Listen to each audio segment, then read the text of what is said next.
주님께서 여러분과 함께 또한 사제의 영과 함께 마테오가 전한 거룩한 복음입니다. 주님 영광 받으소서.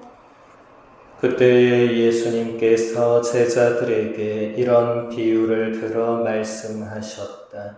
하늘나라는 저마다 등을 들고 신랑을 맞으러 나간 10 처녀에 비길 수 있을 것이다.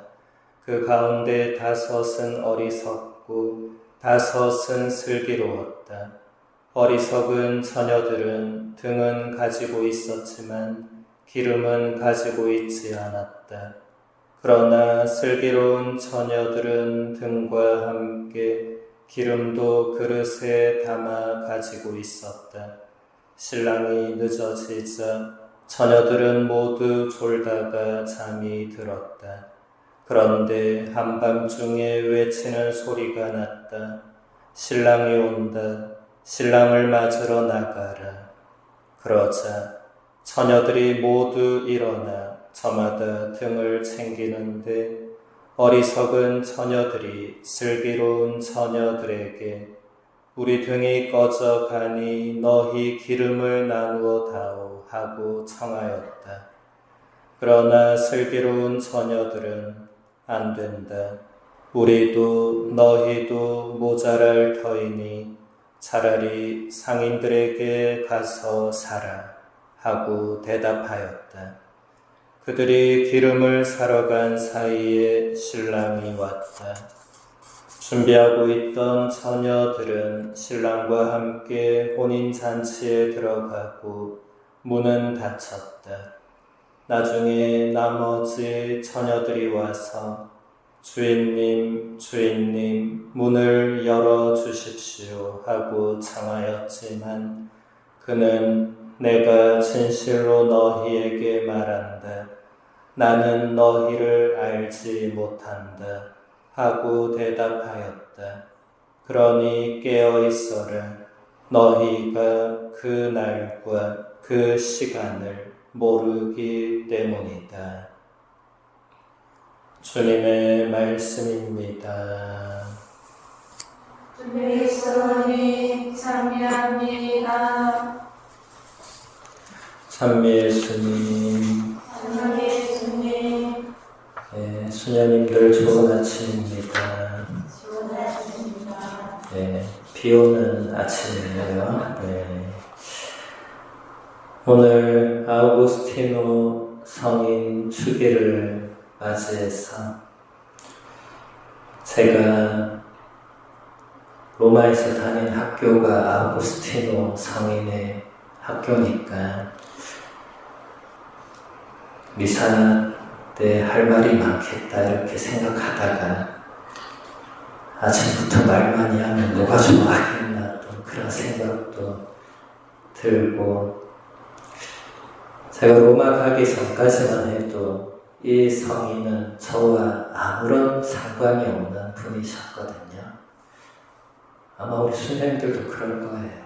수많은 성인 성녀가 있고 본인의 수호 성인이 있고 그러다 보니까 굳이 모든 성인 성녀가 내 친구가 될 필요는 없으니까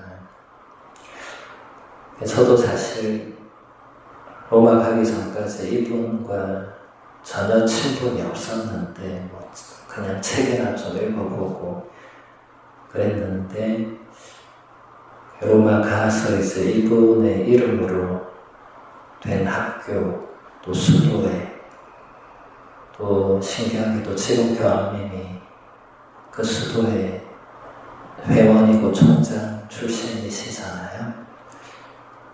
너무 놀랍게도 제가 그 학교 다니고 있을 때 교황님이 총장이셨더라고요. 그땐 잘 몰랐어요. 그때 알았으면 사인을 받았어야 되는데 거기서 교황님이 날 줄은 정말 생각도 못했습니다. 왜냐하면 조그만 수도이고 제가 다녔던 학교도 여러분 보시면 깜짝 놀랄 거예요. 우리나라로 치면 건물 딱 하나 있는 단과 학원 같은 그런 곳이었는데 거기 딱 들어가면은 이제 정문은 하나니까 들어가면 저 오른쪽에 수도에 그리고 언덕에 학교가 있었고 그 중간에 아우구스티노 성인의 동상이 아주 크게 이렇게 있었거든요. 저는 학교 다니는 3년 동안 그 동상을 쳐다보지도 않았어요. 볼 때마다 열받아가지고 내가 저분 때문에 이 고생을 한다는 말도 안 되는 생각을 가지고 있더라고요. 너무 웃기지 않습니까? 아우구스티노 성인이 저하고 무슨 상관이 있길래 내가 저분 때문에 고생한다. 그럼 주변인이 저를 다른 학교 보냈으면 뭐 어떻게 되는 거예요? 그럼 또 다른 분을 원망의 대상으로 삼았겠죠, 그렇죠?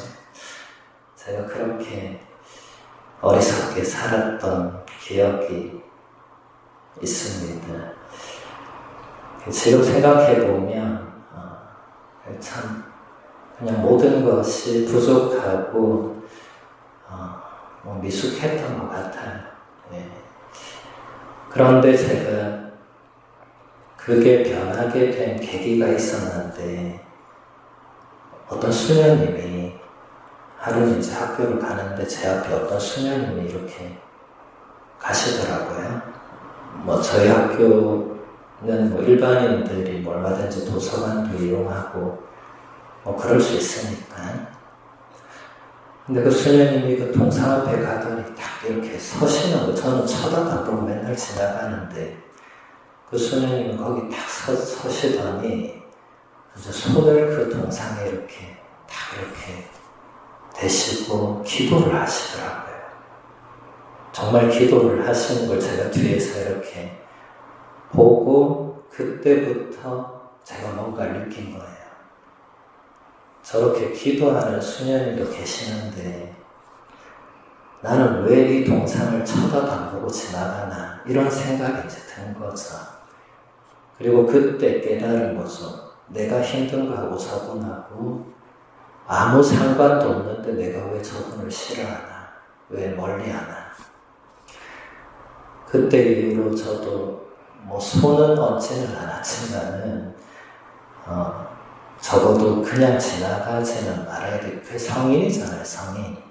성인인데 쳐다도 안 보고 가는 건 좀 예의가 아닌 것 같아서 그때부터는 이제 지나가면서 이렇게 목례도 하고 마지막에 이제 로마 떠나기 전에는 처음이자 마지막으로 제가 그 동상에 손을 얹고 기도도 했던 기억이 납니다.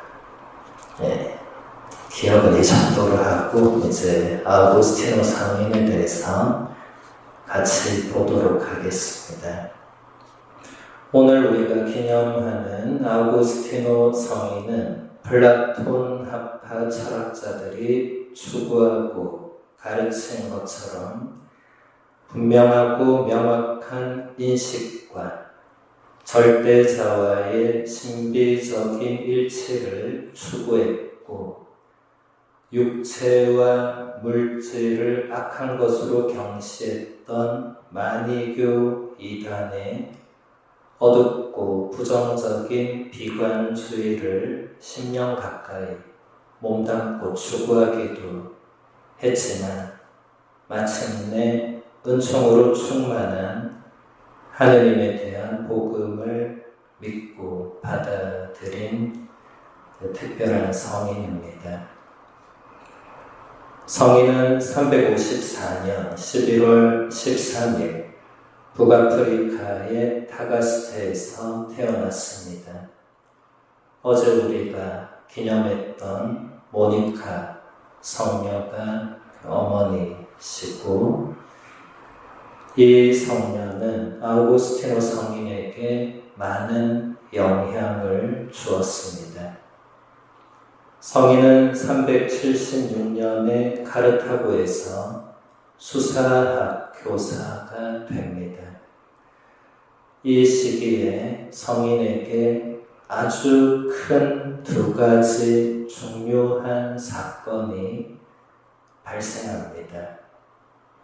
공부를 하는 도중에 성인은 키케로가 저술한 호르텐시우스라는 작품을 읽고 거기에 큰 영향을 받아서 진리와 지혜에 대한 깊은 갈망을 느끼게 됩니다.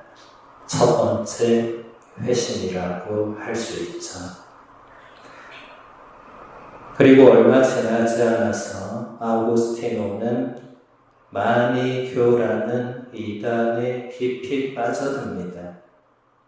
거의 10년의 세월을 몸담은 뒤에 성인은 마니교 이단의 복잡하고 혼란스러운 세계관과 그 지도자들의 부도덕함과 무능함에 깊이 실망하면서 거기서 나오게 됩니다. 그 뒤에 밀라노로 가게 된 아우구스티노는 직업적인 필요에 의해서 그 당시 밀라노 교구장이셨던 암브로시오 주교님의 강론을 듣습니다. 아우구스티노는 수사교사였지만 암브로시오 주교님의 수사학 실력에 몹시 감탄했고, 그래서 이 주교님의 강론과 성경 해설에도 큰 관심을 가지게 됩니다.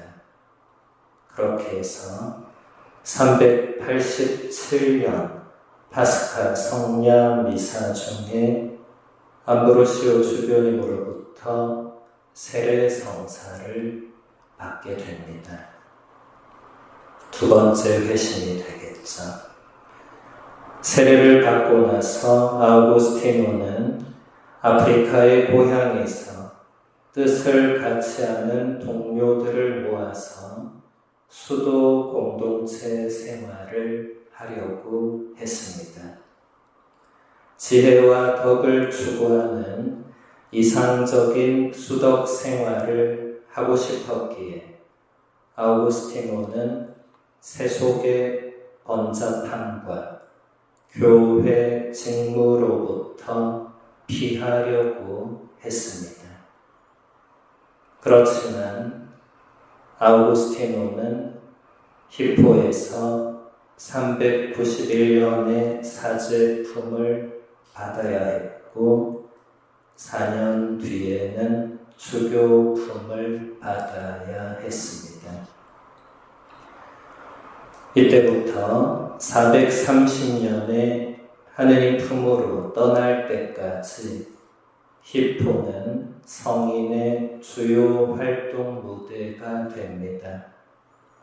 아우구스티노는 엄청난 열정으로 신학 작업을 계속했고 마니교, 도나투스주의, 펠라지우스주의와 같은 이단들과 싸웠으며 교회의 일치와 평화를 지켜나가기 위해서 모든 노력을 다 쏟아 부었습니다. 성인은 겸손한 자세로 고요히 살아가는 삶의 형태가 신앙을 삶으로 드러내는 것이라고 생각했습니다. 그래서 그리스도교의 본질이 무엇이냐고 질문한 어떤 이교도에게 이런 유명한 대답을 남겼습니다.